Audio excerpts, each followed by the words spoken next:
ઓમ તત્સત. કૃષ્ણં વંદે જગદ્ગુરું. ધર્મં ચર સત્યમ વદ. પુસ્તકનું નામ છે શ્રીમદ ભગવદ્ ગીતા સમશ્લોકી અનુવાદ, સંત રાધેશ્યામજી કૃત. અધ્યાય 6. શ્રી ભગવાન બોલ્યા, ફળનું લક્ષ્ય ના રાખી વિધિ કર્મો કર્યા કરે. આવો યોગી જ સંન્યાસી, ન કે અગ્નિ ક્રિયા તજે. કહેતા જે કર્મ સંન્યાસ, જાણ તે કર્મ યોગ છે. ફળેચ્છા સૌ સમ્યા વિના, યોગી થાય ન કો ખરે. યોગી થવા ચહે એવા, મુનિના કર્મ સાધન. યોગારૂઢ થયેલાને, કર્મ નિવૃત્તિ જીવન. ઇન્દ્રિય ભોગ તથા કર્મો, તેમાં ચોંટી ન ચિત્ત રહે. સંકલ્પો સૌ સમે મૂળે, યોગારૂઢ તહીં વદે. પોતાને આપથી ઊંચો, કરવો નીચો ન પાડવો.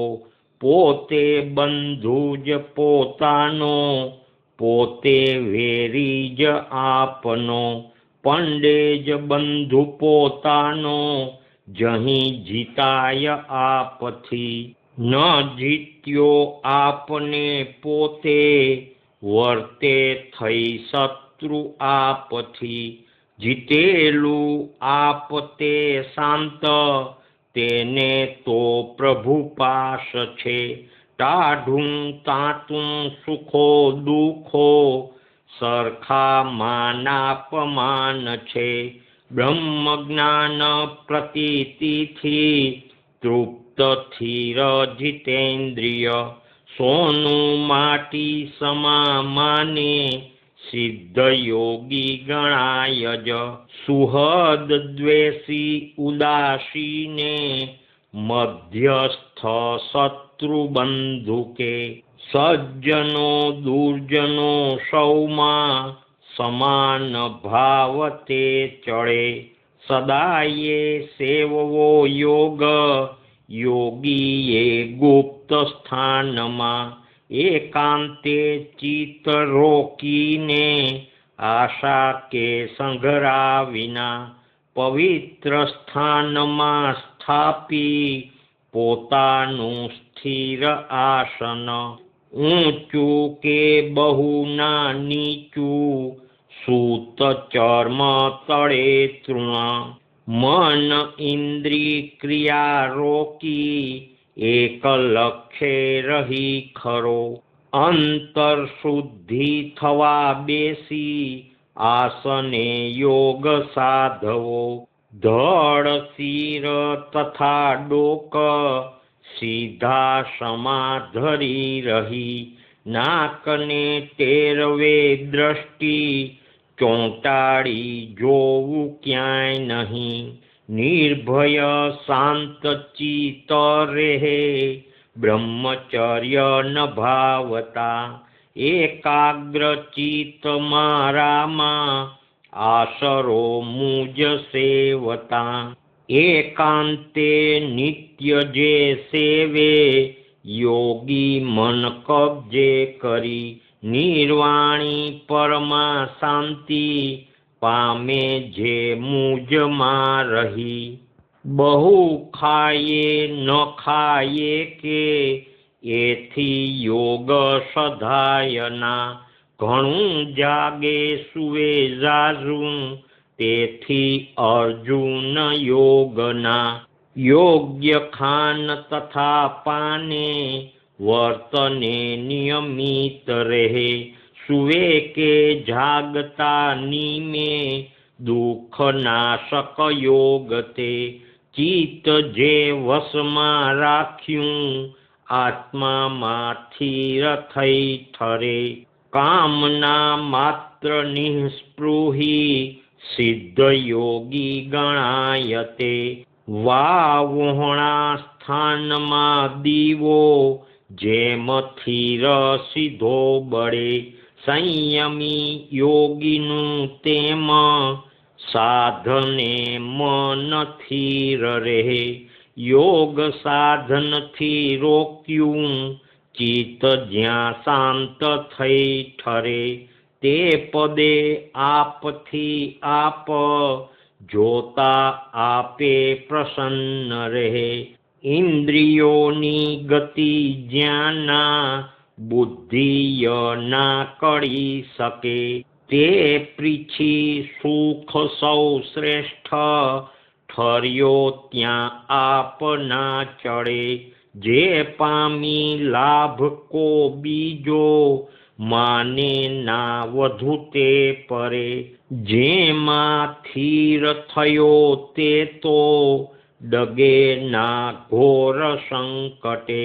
દુઃખકારી થતું સૌ આ ટાળતો યોગ જાણવો.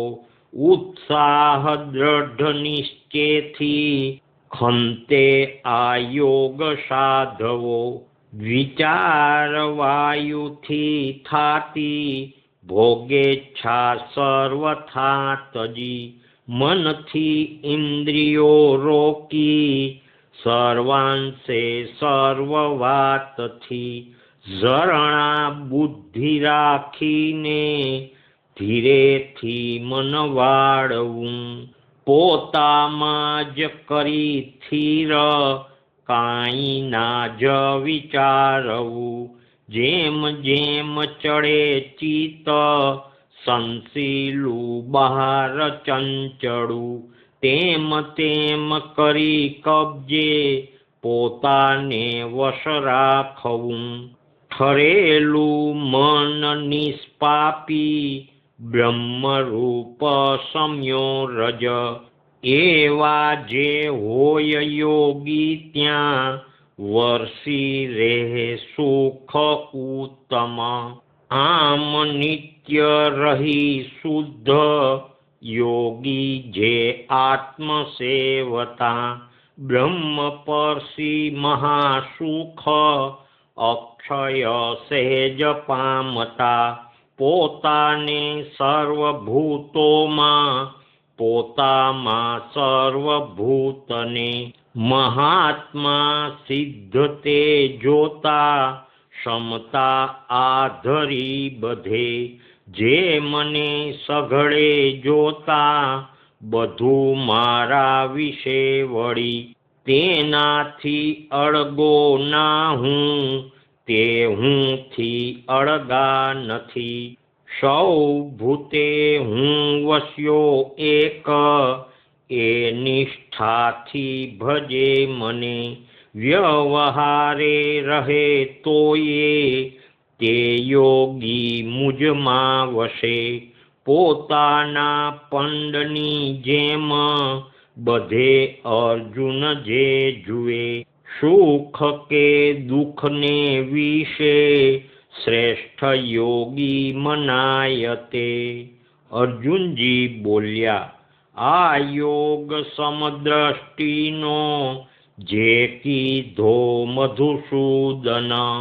સ્થિતિ તેમાં થવી થીર ભારી ચંચળતા વશ.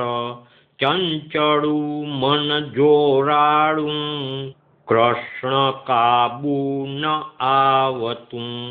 કઠણ છે ઝાલવો વાયુ તેમ આવસ રાખવું. શ્રી ભગવાન બોલ્યા, ખરે કઠણ મહાબાહુ ચંચળું મન વારવું. નિત્ય અભ્યાસથી પાર્થ વૈરાગે વસતે થતું. વશમાં મન ના તે તો યોગ પામી શકે નહીં. વશ છે મન તે યત્ને પામે છે પુરુષાર્થથી. અર્જુનજી બોલ્યા, શ્રદ્ધાવાળો ન થયો સિદ્ધ, વચ્ચે સાધનથી પડ્યો, યોગની સિદ્ધિ ના પામી, કૃષ્ણ તે સીગતે જતો, શું બેઉ વાતથી ચૂક્યો, વિખાયા વાદળા સમો, સ્થિતિ વહોણો મહાબાહુ, બ્રહ્મ પંથે ભૂલો પડ્યો, મારો સંશય આ કૃષ્ણ, ટાળો ને મૂળથી બધો, આશંકા ટાળવા વાળા, બીજા આપ સમાનકો. શ્રી ભગવાન બોલ્યા, પાર્થ તેનો નથી નાશ, અહીં કે પરલોકમાં, મોક્ષ પંથે પડ્યો કોઈ, પડે ના દુર્ગતે કદા, પુણ્યશાળી તણા ઊંચા, લોકે કાળ ઘણો વશી, શ્રીવાળા શુદ્ધ કુળોમાં, જન્મે તે ભ્રષ્ટ યોગથી, કાં તો બુદ્ધિમતા યોગી, કુળમાં અવતાર લે, આવો જન્મ ઘણો મોંઘો, નક્કી આ લોકને વિશે, સંચેલી પૂર્વની બુદ્ધિ, પાછી સાંપડતી તહીં, ફરી સિદ્ધ થવા પાર્થ, યત્ને લાગ્યો રહે અહીં, પૂર્વ સંસ્કાર યોગે એ, આપો આપ જ સાધતો, જિજ્ઞાસુ પ્રભુ પ્રાપ્તિનો, વિધિ માર્ગ પરે જતો, આગળ સાધના કરતા, યોગી નિષ્પાપ તે થતો, ઘણા જન્મે થયો સિદ્ધ, તે પરમ ધામ પામતો, તપસ્વીથી ચડે યોગી, જ્ઞાનીથી ચડે વળી, ચડે છે કર્મકાંડીથી, યોગી અર્જુન થા નકી, આ યોગીઓ વિશે જે કો, મારામાં જીવ જોડીને, શ્રદ્ધા ધરી મને સેવે, તે યોગી સહુ શ્રેષ્ઠ છે, આ યોગીઓ વિશે જે કો, મારામાં જીવ જોડીને, શ્રદ્ધા ધરી મને સેવે, તે યોગી સહુ શ્રેષ્ઠ છે. ઓમ તત્સત. વેદાંત શાસ્ત્ર ગાથા જે કૃષ્ણે ગાયેલ તે વિશે, બ્રહ્મ વિદ્યા પરત્વેના, યોગ શાસન વર્ણને, કૃષ્ણ અર્જુન સંવાદે, ધ્યાન અભ્યાસ યોગનો, છઠ્ઠો અધ્યાય આ પૂરો, શ્રી કૃષ્ણાર્પણ સર્વહો. શ્રી કૃષ્ણાર્પણમસ્તુ, શ્રી કૃષ્ણાર્પણમસ્તુ, શ્રી કૃષ્ણાર્પણમસ્તુ. આ અધ્યાયના અમુક શ્લોકોના શબ્દોના તત્વાર્થ ફૂટનોટમાં છે. શ્લોક 19માંનો શબ્દ છે સાધને, એટલે રોજની ટેવથી, મહાવરાથી. શ્લોક 20માંનો શબ્દ છે આપે પ્રસન્ન રહે, એટલે પોતાના આત્મ સ્વરૂપમાં. શ્લોક 29 ફૂટનોટની નોંધ છે. શ્લોક 29 થી 32 ભગવદીયપણા કે પરા વાસુદેવ ભક્તિની દશા. શ્લોક 32માંનો શબ્દ છે શ્રેષ્ઠ યોગી મનાયતે. એમનો તત્વાર્થ છે આવા યોગીને મહાભાગવત કહેવાય. વૈષ્ણવ જન તો તેને રે કહીએ જે પીડ પરાઈ જાણે રે. નરસિંહ મહેતાજી. શ્લોક 45નો શબ્દ છે યોગી નિષ્પાપ તે થતો. આ અધ્યાયમાં યોગ એટલે ભગવાનમાં એક લક્ષ્યથી જોડાવું. તે માટે મનને વશ કરી બીજા બધા પદાર્થો સંબંધોથી વાળી કેવળ આત્મરૂપ પ્રભુમાં પરોવવું. આગળ આ અધ્યાયનો સાર છે. એમાં પહેલું, ફળેચ્છા તજી કર્તવ્ય પાલન કરનાર ખરો યોગી કે સંન્યાસી ગણાય. કર્મનો ત્યાગ નહીં, પણ કર્મના ફળના સંકલ્પ માત્રનો ત્યાગ, તે જ ખરો સંન્યાસ. બીજું, સુખ શાંતિ ઈચ્છનાર માટે ખાનપાન, જાગવું સૂવું વગેરે બધી બાબતમાં મધ્યમ માર્ગ હિતકર છે, અતિ બધું નુકસાનકારક.